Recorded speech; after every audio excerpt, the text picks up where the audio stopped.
opium war, because the three commodities exported to Europe by the East Indian Company: silk, tea, and porcelain.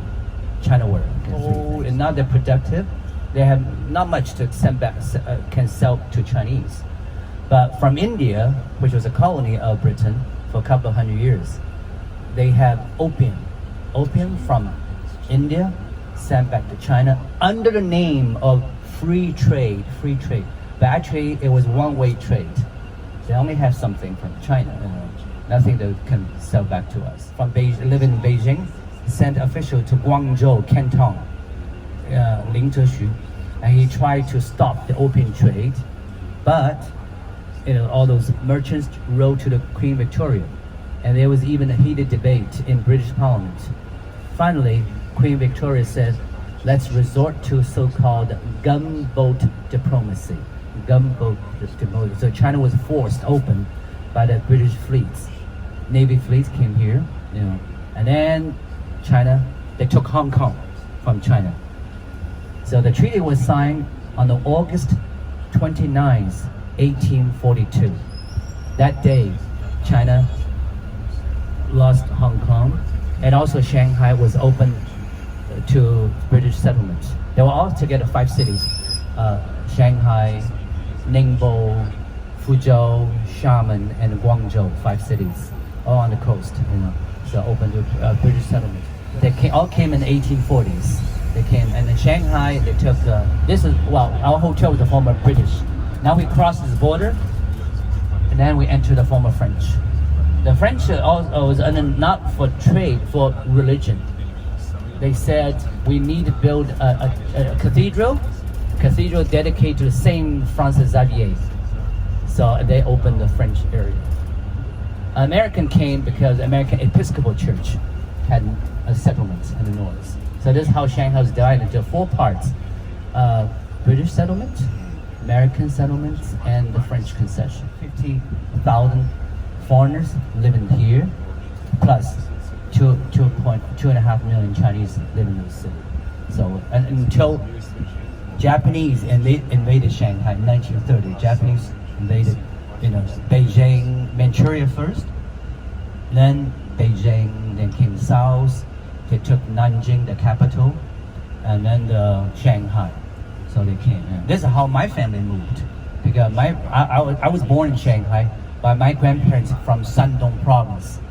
You went to Shandong province, Qingdao was a Shandong, but my family is from Jinan in the west, the capital. Heaven and earth, new heaven. Why? For two reasons. First, this is a redevelopment project, masterminded by Benjamin Wood, and he's from Boston, Massachusetts, of the United States. And then it is an old neighborhood, only 2 blocks, very small, but there used to be 8,000 people in 2,300 families living within 2 blocks. You can imagine, it was very old neighborhood. And the old neighborhood in Shanghai is called Shikumen. Literally means is a road houses with a stone framed door, stone framed entrance. Beijing is called hutongs. Shanghai we call Shikumen.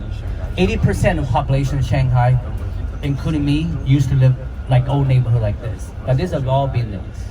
So they've been redeveloped 20 years ago. Okay. Então aqui em 1949 o Partido Comunista ganhou a Guerra Civil contra o Partido Nacional e foi aí que foi implantado o comunismo na China. Então essa aqui é uma parte bem histórica da China, onde o Partido Comunista começou o seu reinado. Naquela época tinha 5 milhões de habitantes e hoje tem 24 milhões. Então em 70 anos quase subiu 20 milhões de pessoas. O governo, esse aqui foi um bairro, foi remodelado por um arquiteto de Boston. Depois de 10 anos com a abertura do mercado, aqui ficou mais hippie, aí é uma coisa mais turística. Aqui é para ser o polo da cozinha internacional para o pessoal local de Xangai.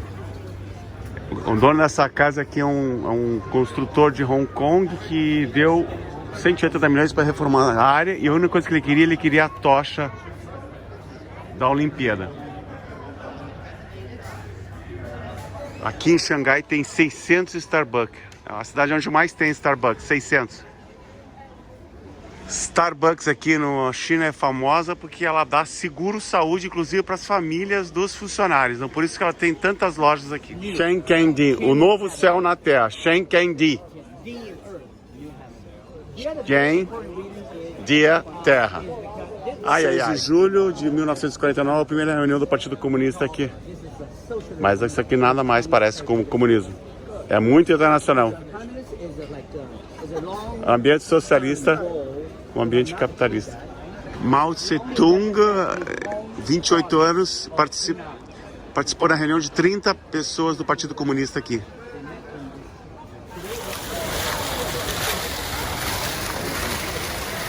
A Janiza tem muita história de dinastias, 2000 anos. A última vai 1911. Uau! Caché e Mao Tse-tung eram os dois pensadores principais. Os pensadores,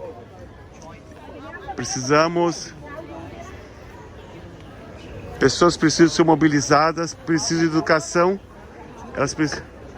Naquela época, só 10% vivia na agricultura. 1921 foi a primeira convenção do Partido Comunista aqui na China. O Partido Comunista ganhou porque era muito pobre em riquezas naturais e muita pobreza. Por isso que as pessoas escolheram o comunismo. 96% dos empregos são providos pelo setor privado.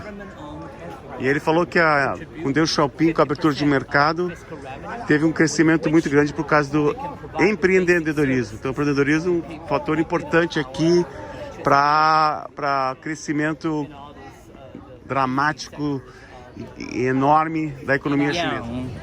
Must be maintained the balance of your, the betterment of your life without losing your sense of security, uncertainty of your life. That's a typical Chinese philosophy: yin and yang being maintained, balance. And the security it comes from the government. No, we're police, but basically also the people also yin and yang basically said it's the idea of philosophy of governance of the country. So yin and yang, you have one too strong, one cannot be too weak. So it must have always said we had a balance. Both hands should be strong. Yin and yang. That's Deng Xiaoping. He cracked down on students. It's too much of your freedom. The freedom is Western freedom. Yes, we say you may change the soup, but you do not. If you don't, but they don't change ingredients. It's the same soup. That means people only think about going to cast a ballot, not aftermath. They won't think of what they have chosen. You choose. Also, you should be responsible for what you have chosen. So that's our idea. So a lot of responsibility. Lots of responsibility. Yeah, you're Take responsible risk. for your family, for your wife, for your children. You show loyalty to the government. I mean, to your superior, your boss. It's the sense of the respect or worship in some cases. Yeah. Like authority. Taoism, yin and yang. Like Tai Chi, Yeah. You stretch your one hand this way, at the same time, there's another one going back. So have the yin and yang in balance. That's the cultural The Chinese mindset of Chinese culture. Yeah, it's like China with 1.4 billion people. We need that balance. Otherwise, when chaos, we had that when warlords fighting each other, and also during the Cultural Revolution, 1966 to 76, that was very bad. People have too much freedom. So when you have too much freedom, it's how they can govern. Never works. Yeah, it's just you need a balance. Always need a balance. Yeah. Any change, but at the same time you minimize the price, the social, impact on the least as possible on the daily life of the people. The party need to clean up itself improve its governance, so without have a direct impact on daily life of the people. Because why? 90 million, the party member, the number of 90 million Chinese member. I'm not. Most Chinese, only 6.5% are member of a communist party. But most Chinese are not member of communist. So their life should not be that much disturbed.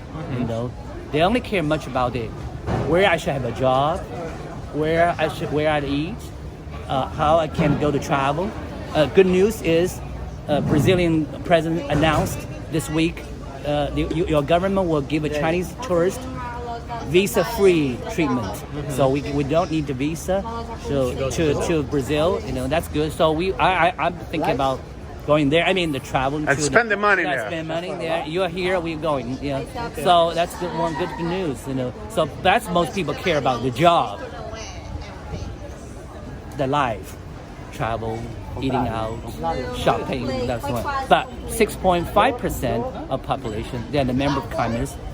They will do big things. They plan, you know, where should be building, where should be, you know, sewage treatment, you know, water, you know, like this, you know. But most important, they have to maintain the social stability.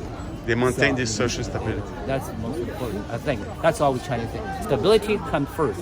Without all we Chinese say, when the ceiling collapses, everybody dies. Nobody benefits. So, yes. So take for example, Air China. We used to all call Air China. Only one airline called Air China. Now, China Eastern, Shandong Airlines means they introduce competition to improve the services. At the same time, it's the same boss. It's something like one parents have 5 boys, but 5 boys are married. They all have different women to marry to. Yes. So, but at the same time, they're brothers of the same parents. So improve your services, your marketing, the way of doing business, right? Or like frequent miles, whatever, you know. So to give them at the same time, it's a state-owned company. Competition there, but it's still government. That's very much like Chinese system.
Vai abrir, não?